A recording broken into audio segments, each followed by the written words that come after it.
biasa di Fisika Seru. Anak-anak, kita masih belajar di dinamika rotasi ya. Kita masih belajar di benda-benda yang berputar.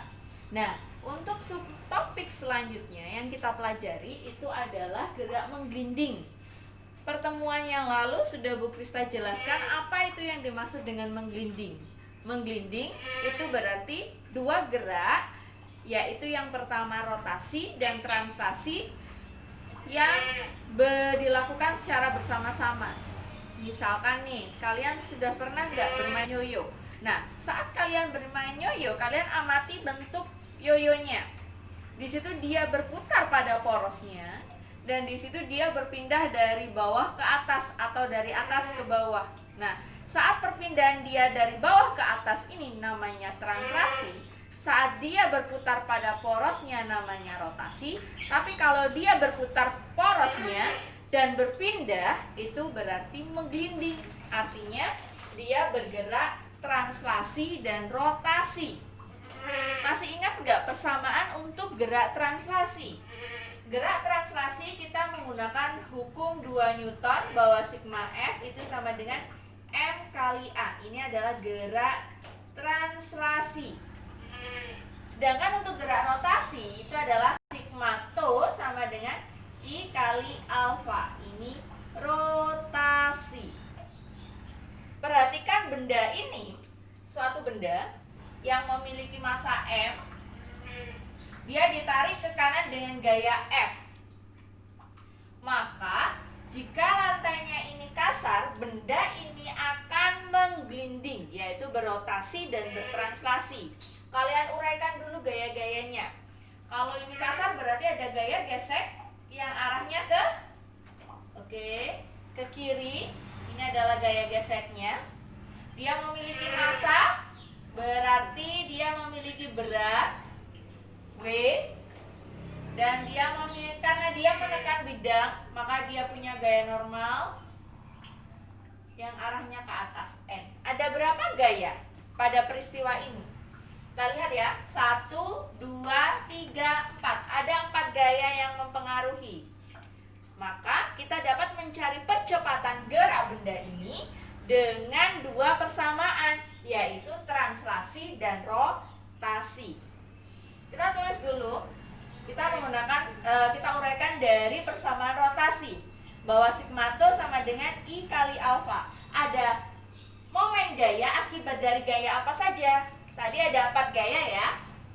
Gaya berat, gaya gesek, gaya normal, sama gaya tarik. Berarti ada 4 gaya. Tau dari gaya berat, tau W, tambah tau dari gaya normal, tambah tau dari gaya gesek, dan tau dari gaya tarik sama dengan I kali alfa. Tau dari gaya berat, gayanya ini dia melalui pusat massanya atau pusat rotasinya, maaf. Jadi gaya W, gaya beratnya di sini dia melalui pusat rotasi sehingga tidak mengakibatkan rotasi untuk gaya berat. Maka ini nilainya 0. Normal pun juga sama, 0. Sekarang gaya gesek. Nah, momen gaya akibat dari gaya gesek. Masih ingat persamaan gaya gesek? Persamaan gaya gesek itu adalah N dikali dengan mu atau koefisien geseknya. Jadi di sini Bu Krista tulis. Ini langsung aja ya. Gaya gesek dan jarak antara gaya gesek dengan pusat rotasi R.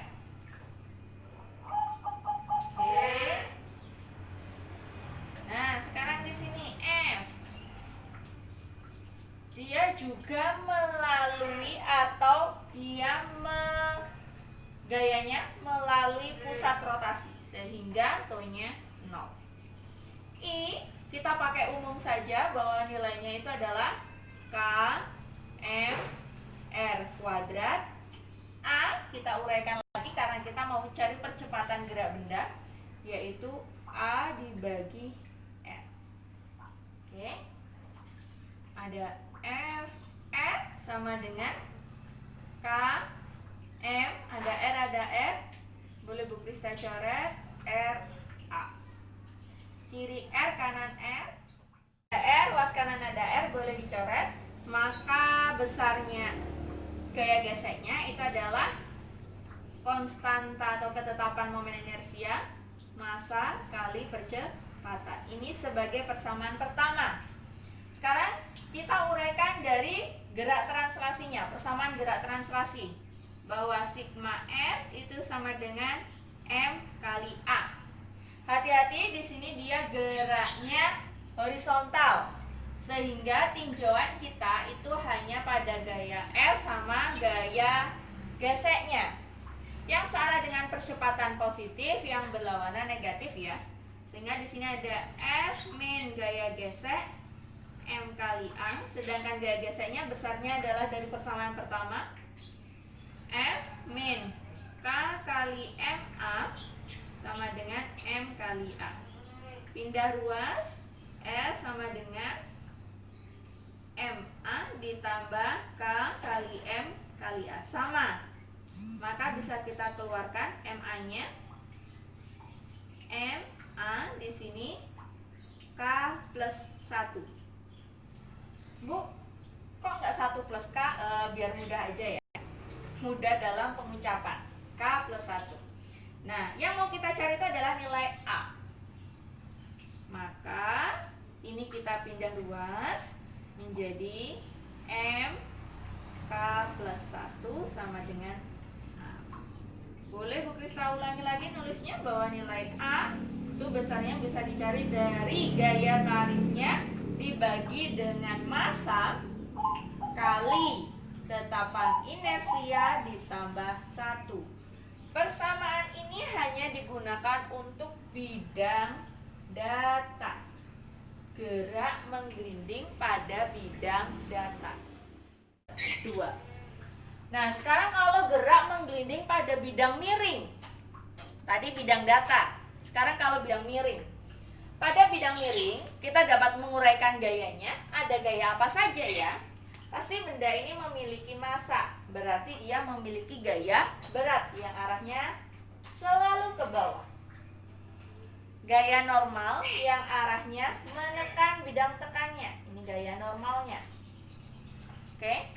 Nah, karena bidangnya di sini kasar, geraknya dia meluncur ke bawah, berarti dia ada gaya gesek yang berlawanan dengan gerak.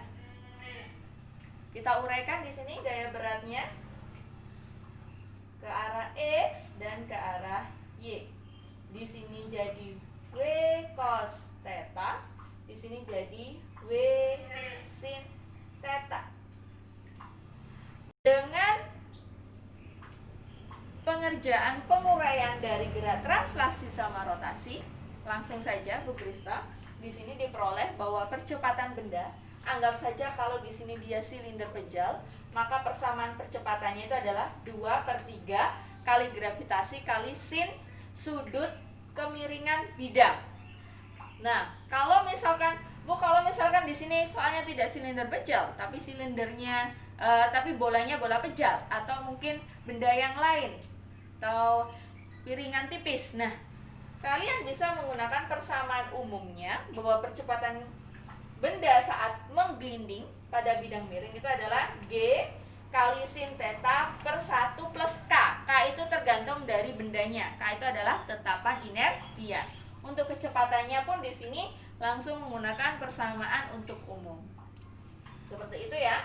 Jadi tinggal kita masukkan ke persamaan saja. Maaf, di sini Bu Krista kasih cara cepat, tidak menguraikan seperti yang pertama. Di sini adalah energi pada gerak menggelinding.